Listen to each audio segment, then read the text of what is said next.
हर topper के पीछे की एक कहानी होती है, मेहनत की, फेलियर्स की और सक्सेस की। और आज हमारे डिवाइन टाइम्स 24 चैनल पर आए हैं एक ऐसे हीरो जिन्होंने सिरसागंज डिस्ट्रिक्ट में एक हिस्ट्री क्रिएट की है। From a normal student to a district topper बनने का सपना तो हजारों लोग देखते हैं, पर उन्होंने उसको रियलिटी में कन्वर्ट किया है। और आज हम मिस्टर वंश गुप्ता से उन सारे सीक्रेट्स और अपनी सारी सक्सेस के सीक्रेट्स को जानेंगे, जिससे कि हमारे जो 10th के स्टूडेंट्स जिनके एग्ज़ाम्स अभी चल रहे हैं, वो भी अपनी लाइफ में उस सक्सेस को अचीव कर पाएँ जो उन्होंने अपने हार्ड वर्क से अचीव की है। Thank you, Divine Times, for having me here and creating this beautiful podcast setup. आज का ये पॉडकास्ट स्पेशली उन 10th के स्टूडेंट्स को डेडिकेट किया जाता है जिनके अभी एग्ज़ाम्स चल रहे हैं, ताकि उनको और भी ज़्यादा टिप्स एंड ट्रिक्स के बारे में पता चले। वंश, पहले तो आप हमें ये बताइए कि आपने अपना स्ट्रेस और प्रेशर कैसे मेंटेन करा था एग्ज़ाम्स के टाइम, और जो हमारे 10th क्लास के स्टूडेंट्स का नेक्स्ट एग्ज़ाम साइंस है, तो वो अपना रिवीजन कैसे करें, अपने स्टडी रूटीन को कैसे मेंटेन। पहले तो जो सीबीएसई द्वारा सैंपल पेपर रिलीज किए गए हैं उन पे उनका हम लोगों को ब्लूप्रिंट बहुत अच्छे से पता होना चाहिए। मतलब अगर हम लोगों को ब्लूप्रिंट पता होगा तो हम लोग टाइम मैनेज बहुत अच्छा कर लेंगे। अगर ब्लूप्रिंट पता है तो आपको पता है कितने सेक्शन है, सेक्शन के अंदर कितने क्वेश्चन है, कितने क्वेश्चन के अंदर कितना टाइम देना है, उस हिसाब से आप टाइम मैनेजमेंट करेंगे। और उसके साथ साथ एग्ज़ाम के जो रेस्ट डेज होते हैं 2 या फिर 3 दिन जो मिल रहे हैं उनमें हम लोगों को सैम्पल पेपर प्रैक्टिस करनी चाहिए, जिससे हम लोगों का कॉन्फिडेंस बिल्ड होगा और टाइम मैनेजमेंट बेटर होगा। और पूरी साल जो बच्चों ने बिल्कुल पढ़ाई नहीं की है तो वो एनसीईआरटी रीड कर सकते हैं, जिससे उनका बेसिक स्ट्रॉन्ग होंगे। और साथ साथ यूट्यूब पे बहुत सारे टीचर्स जो वन शॉट लेक्चर प्रोवाइड करते हैं उन्हें देख के अपना रिवीजन बेटर कर सकते हैं। जिन बच्चों ने अपने खुद के नोट्स बनाए हैं वो तो और भी अच्छा है। खुद के नोट्स से हम लोगों का रिवीजन 100% बेटर हो जाता है, 100 टाइम्स बेटर हो जाता है। इससे प्रोडक्टिविटी इंक्रीज होती है। और हम लोगों के नोट्स तब सबसे ज़्यादा काम आते हैं जब हम लोगों के पास साइंस में हम लोगों को रेस्ट डेज मिल रहे हैं 3। और अगर हम लोग साइंस को क्लासीफाई या फिर डिवाइड करें तो हम लोगों के 3 ही सब्जेक्ट होते हैं, फिजिक्स, केमिस्ट्री और बायोलॉजी। तो हर दिन को हर सब्जेक्ट के हिसाब से डिवाइड जो मैंने किया था वही मैं आपको बता रहा हूँ। हर दिन को हर सब्जेक्ट के हिसाब से डिवाइड करो। साल में आपने बहुत सारे क्वेश्चंस प्रैक्टिस किए होंगे, तो उन जो आपके डाउट क्वेश्चंस थे उस दिन उन क्वेश्चंस को पढ़ो, उन्हें रिवाइज करो, क्योंकि वही क्वेश्चंस होते हैं जो मतलब मिस्टेक होने का चांसेस रहते हैं एग्जाम के समय। और एनसीईआरटी तो मस्ट होती है। मतलब 10th में अगर आपने एनसीईआरटी अच्छे से पढ़ ली तो मार्क्स तो बहुत इंक्रीज हो जाते हैं। NCERT one of the best material कह सकते हैं। एनसीईआरटी की डीप स्टडी होना बहुत ज़रूरी है। और आखिरी के दिनों में मैंने यही किया था। जैसे अब सब्जेक्ट वाइज देखते हैं, फिजिक्स में आपको सबसे पहले दिन करनी चाहिए फिजिक्स।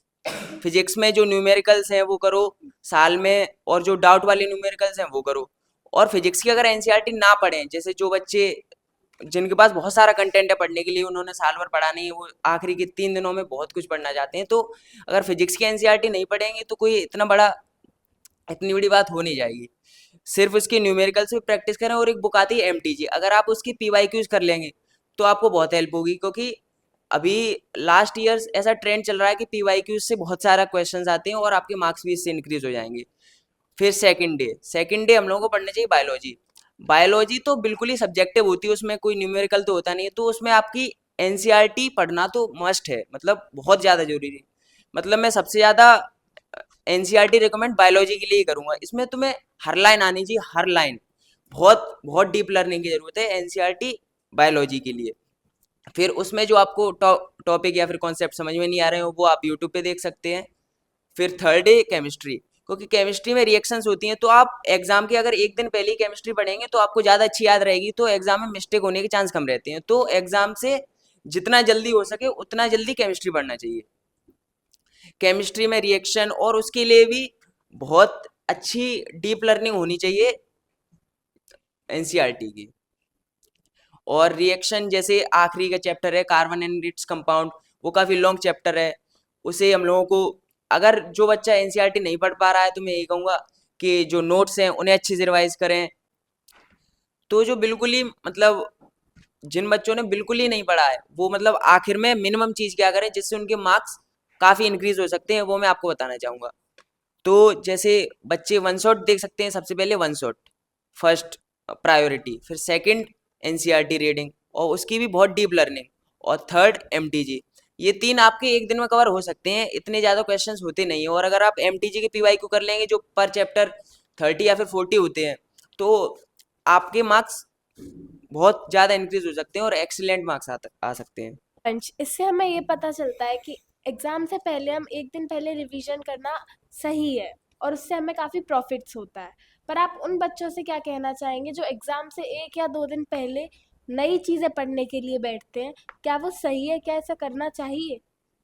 तो एग्जाम से पहले रिवाइज करना तो मस्ट है ही, आपकी प्रोडक्टिविटी इंक्रीज कर देता है। लेकिन जो बच्चे एग्जाम से एक दिन पहले या फिर 2 दिन पहले बिल्कुल ही नया लेके बैठ जाएं, तो मैं उनको बिल्कुल मना करूंगा।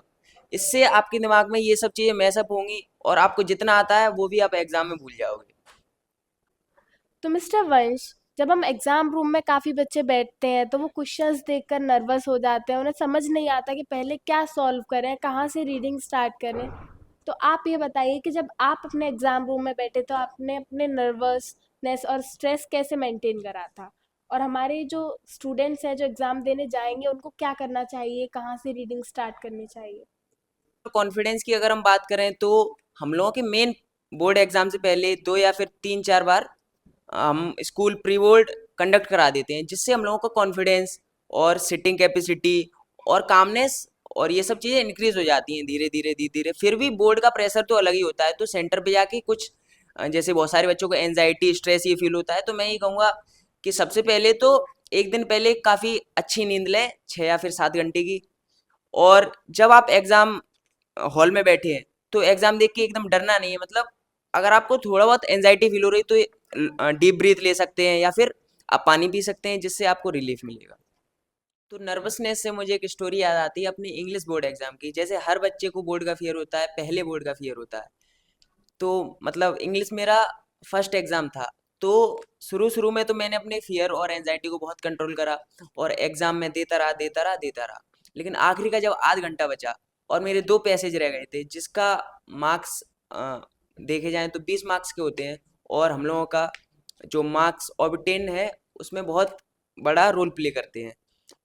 तो जब आध घंटा रह गया मैं सोच रहा ये कैसे करूँगा, दिमाग बिल्कुल चल ही नहीं रहा था, कुछ समझ में ही नहीं आ रहा था। तो सबसे पहले मैंने डीप ब्रीथ ली और फिर वहाँ पे जो टीचर थे उनसे कहा कि मुझे एक गिलास पानी मिलेगा प्लीज़, तो उन्होंने पानी दिया मुझे। और फिर मैं थोड़ा रिलीजियस टाइप का आदमी, तो मैंने तुरंत वहाँ पे भगवान का नाम लिया, मतलब गायत्री मंत्र पढ़ा और अपना पेपर कंटिन्यू करने लगा। उससे मुझे बहुत रिलीफ मिला और मेरा पेपर 2 मिनट पहले ही हो गया था एग्ज़ाम ख़त्म होने से पहले। तो हम लोग ये कुछ स्टेप्स हैं जो कर सकते हैं अगर आपके एग्ज़ाम के बीच में ऐसी एनजाइटी का कुछ मोमेंट आए तो। तो वंश, मैं ये जानना चाहूंगी अब कि ऐसी कौन सी गलतियां हैं जो बच्चे एग्जाम सेंटर में या एग्जाम देते समय अवॉइड कर सकते हैं? तो जैसे कि हम लोग ह्यूमन बीइंग है तो गलतियां होना तो बिल्कुल निश्चित है, मतलब होंगी ही।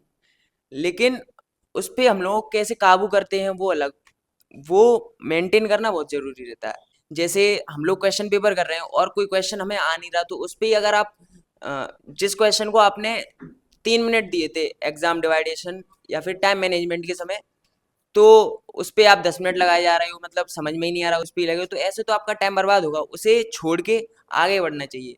ये सबसे बड़ी गलती करते हैं बच्चे, जो मैंने नोटिस किया है। तो अब जैसे अभी 10th के एग्जाम्स जो चल रहे हैं उसमें जो पहला एग्जाम मैथ्स का हुआ था वो काफ़ी टफ आया है, कुछ सेट्स काफ़ी इजी थे और कुछ बहुत ज़्यादा जेई मेंस लेवल के बताए जा रहे हैं। तो बच्चे उन मैथ्स के एग्ज़ाम को लेके काफ़ी डर गए हैं। तो अब उनको आगे के एग्ज़ाम में कैसे कंसंट्रेटेड मोटिवेटेड रहना चाहिए? तो सबसे पहले तो मैं यही कहूँगा कि उसका डर तो हम लोगों को मतलब छोड़ ही देना चाहिए। अब जो है वो रिजल्ट ही बताएगा, और अगर आप उसकी टेंशन लेके अपने और एग्जाम खराब करोगे तो आपका रिजल्ट और डाउन ही जाएगा, अपग्रेड तो होगा नहीं। तो हम लोगों को यह कोशिश करनी चाहिए कि उसके बारे में कम से कम सोचें। और अब तो सीबीएसई ने 2 टाइम एग्जाम का रूल कर दिया है, तो आप मैथ की प्रिपरेशन साथ में रख के अगली बार एग्जाम दीजिए, तो आपके मार्क्स इंक्रीज हो सकते हैं और परसेंट में भी इजाफा ही होगा। हिंदी का एग्ज़ाम है, तो आप हमारे 10th के स्टूडेंट्स को हिंदी के लिए क्या टिप्स एंड ट्रिक्स देना चाहेंगे और कैसे एग्ज़ाम स्टार्ट करना चाहिए? जैसे मोस्ट ऑफ द स्टूडेंट्स होते हैं जो लॉन्ग क्वेश्चंस पर फोकस करते हैं रेदर देन एमसीक्यूज, और उनके एमसीक्यूज बाद में इस वजह से छूट जाते हैं, तो उनके वो नंबर तो डायरेक्टली डिक्रीजिंग में चले गए ना। तब उसके लिए अब वो क्या करें जिससे वो चीज़ अच्छी हो जाए या इम्प्रूव हो जाए उनकी सारी चीज़। हिंदी तो फुली सब्जेक्टिव और इमेजिनेटिव लैंग्वेज है। मतलब जो हम लोगों के रेस्ट डेज हैं उनमें हम लोगों को जितनी डीप लर्निंग से अगर हम लोग वो स्टोरी पढ़ेंगे जो आगे चल के हमें याद रहे, तो उतनी अच्छी और इमेजिनेटिव हम लोग आंसर लिख पाएंगे। आंसर इमेजिनेटिव मतलब रियल लगे, कि मतलब ये कुछ स्टोरी रियल डिपिक्ट करी आनी चाहिए, मतलब हाइब्रिड नहीं लगनी चाहिए। और उसके साथ साथ आपने क्वेश्चन पूछा था कि बहुत सारे बच्चे सीधे लॉन्ग पे टूट पड़ते हैं एग्जाम मिलते ही। लॉन्ग मतलब लॉन्ग आंसर करने लगते हैं, जो मतलब बच्चों को लगता है कि ये 5 नंबर हमारे फिक्स हो गए। लेकिन ऐसा होता नहीं, क्योंकि 5 में से जो मतलब एवरेज बच्चा होता है उसे 5 में से या फिर 4 या फिर 3 नंबर मिलते हैं। उसकी जगह हम लोगों को एमसीक्यूज पर फोकस करना चाहिए, जिसके नंबर फिक्स होते हैं और जल्दी गेन किए जा सकते हैं, क्योंकि MCQ most of the cases में फैक्चुअल ही होते हैं। तो फैक्चुअल एमसीक्यूज करने में 1 मार्क्स आपको गेन करने में मुश्किल से मुश्किल 5 सेकंड लगेंगे बस। उस उतने में आप 1 मार्क्स गेन कर सकते हो, ऐसा आप लॉन्ग में नहीं कर सकते। तो जो एवरेज बच्चे हैं उनको तो मैं यही कहना चाहूंगा कि आप पहले एमसीक्यूज पे ज़्यादा फोकस करें रेदर देन लॉन्ग आंसर पे, या फिर कोई भी मतलब डिपिक्टिव या फिर राइटिंग स्किल्स सेक्शन पे। तो जैसा कि मैंने आपको बता दिया, आंसर इमेजिनेटिव ये एक पॉइंट हो गया। और अगर हम लोगों को आंसर अच्छे लिखने के लिए, जिससे हम ज़्यादा से ज़्यादा आंसर मार्क्स गेन कर सके आंसर में, लॉन्ग आंसर में जो 5 नंबर का होता है, तो हम लोग ऐसा कर सकते हैं, अपना आंसर किसी कोटेशन से स्टार्ट कर सकते हैं, स्टोरी की कोटेशन से। और जब आंसर आप एंड करो, तो उसके बाद आप राइटर का नेम लिखो, मतलब वो जो आंसर है वो किस चैप्टर से आया था, उस चैप्टर का नाम और राइटर का नाम। तो इससे टीचर पर अच्छा इम्पैक्ट पड़ता है, कोटेशन लिखने से, राइटर का नाम लिखने से। इससे टीचर को लगता है बच्चा पढ़ के आया और इंप्रेशन अच्छा बनता है, जिससे आपको मार्क्स भी अच्छे मिलते हैं। ये मैंने खुद यूज़ की है ये चीज़।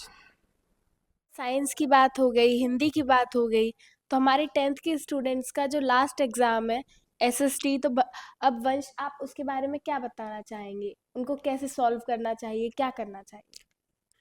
तो जो चीज़ मैंने और सब्जेक्ट्स के लिए बोली, वही मैं एसएसटी के लिए बोलना चाहूँगा। एनसीईआरटी की डीप लर्निंग। एसएसटी के 4 पार्ट्स होते हैं: history, economics, civics and geography. तो बच्चे इन 4 पार्ट्स को लेके बहुत डर जाते हैं। 4 पार्ट्स का मतलब ये नहीं है कि आपको सिर्फ मतलब ये 4 पार्ट्स एक साथ ही पढ़ने हैं। आप इन्हें मतलब प्लानिंग के साथ पढ़ेंगे अगर पूरी साल में, तो ये 4 पार्ट्स बहुत आसानी से कवर हो जाते हैं। अब आई एग्जाम के समय की बात।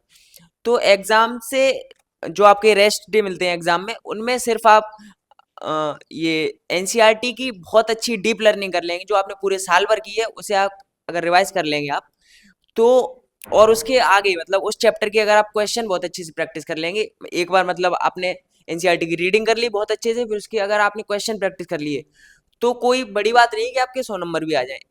एसएसटी में तो सिर्फ एनसीईआरटी से ही आता है, सिर्फ एनसीईआरटी से, और कहीं अलग से आता ही नहीं है। एसएसटी का मैं क्या करता था, मतलब किसी चैप्टर का अगर मैंने कोई पैराग्राफ पढ़ा है, तो उस पैराग्राफ को मैं 3 या फिर 4 लाइन में समराइज करने की कोशिश करता था। तो जैसे एक बार मैंने एक चैप्टर पढ़ लिया, तो उसके उस चैप्टर में काफी सारे पैराग्राफ होते हैं, तो हर पैराग्राफ की 2 या फिर 3 लाइन होती थी। तो एक चैप्टर पढ़ने के बाद जब मैं उस चैप्टर को फिर से रिवाइज करता था, तो मुझे पूरा चैप्टर पढ़ने की जरूरत ही नहीं पड़ती थी। सिर्फ मैं वही 2-3 लाइन पढ़ लेता था, उससे मेरा पूरा पैराग्राफ कवर हो जाता था। ऐसा आप कर सकते हैं एसएसटी के लिए।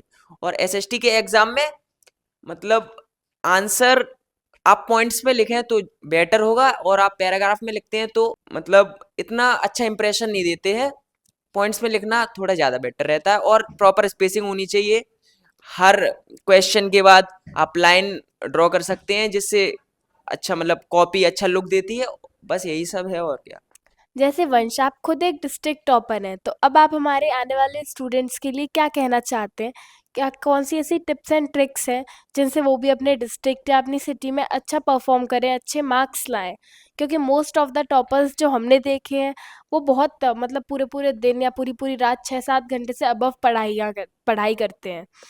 तो अब उस पढ़ाई से, और कुछ लोग कहते हैं कि 1 घंटे या 2 घंटे पढ़ाई करो पर समझ के करो, तो कौन सी पढ़ाई करनी चाहिए? क्या एक अच्छे मार्क्स स्कोर करने के लिए या टॉप करने के लिए हमें 7-7 8-8 घंटे पढ़ाई करना ज़रूरी है? तो सबसे पहले तो मैं उन बच्चों को कॉन्ग्रेचुलेट करना चाहूँगा जो बच्चे अभी 10th बोर्ड्स दे रहे हैं, क्योंकि आप लाइफ के इस फेज पर पहुंच गए हैं जो मतलब बहुत इंपॉर्टेंट फेज है हमारी लाइफ का। और फिर आपने कहा कि 6-7 घंटे पढ़ाई करनी चाहिए, तो मैं उस टाइप का नहीं था। मतलब मेरा ये था कि आज का होमवर्क आज ही खत्म हो, चाहे उसके लिए कितना भी पढ़ना पड़े। और ये नहीं है कि मतलब क्वांटिटी से ज़्यादा क्वालिटी पे फोकस करना है। मतलब 8 घंटे पढ़ लिया, कुछ समझ में ही नहीं आया, फिर उसका कुछ मतलब नहीं रहता। इतना पढ़ो, भले ही आप 1 घंटा पढ़ो, लेकिन आपको वो पूरा 1 घंटा प्रोडक्टिव होना चाहिए। आप 8 घंटे पढ़ रहे हो, कुछ समझ में आ नहीं रहा, फिर उसका कुछ मतलब ही नहीं है। और मतलब पढ़ाई तो जरूरी है ही, लेकिन क्वालिटेटिव पढ़ाई जरूरी है, स्मार्ट वर्क जरूरी है, हार्ड वर्क के साथ साथ स्मार्ट वर्क भी जरूरी है। लेकिन क्वांटिटेटिव उतना इफेक्टिव नहीं रहती, क्वालिटेटिव ज़्यादा इफेक्टिव रहती है, मुझे ऐसा लगता है। मैं तो उतना स्टूडियस वन नहीं था। मतलब ऐसा नहीं कि 12-12 14-14 घंटा पढ़ रहे हैं, इतना नहीं। मतलब मैं तो जितना होमवर्क दिया है उतना मतलब उसी दिन खत्म करने की कोशिश की करता था, और खत्म हो गया। वैसे ही थोड़ा बहुत इंजॉयमेंट किया, जैसे मेरी हॉबी सिंगिंग है, या फिर क्रिकेट खेलना, या फिर जैसे सोशल मीडिया थोड़ा बहुत चलाना, वो सब करता था और फिर सो जाता था, वैसे नॉर्मल रूटीन की तरह। Thank you. होपफुली हमारे जो 10th स्टूडेंट हैं जिनके अभी बोर्ड्स चल रहे हैं, ये वीडियो उनके लिए हेल्पफुल होगी। Stay tune for next video और best of luck for your exams. मैं आखिरी में बस इतना कहना चाहूंगा कि आप सिर्फ कर्म करो और फल की चिंता भगवान पर छोड़ दो। इसके लिए एक श्लोक है, कर्मण्येवाधिकारस्ते मा फलेषु कदाचन। Thank you. Thank you divine times 24।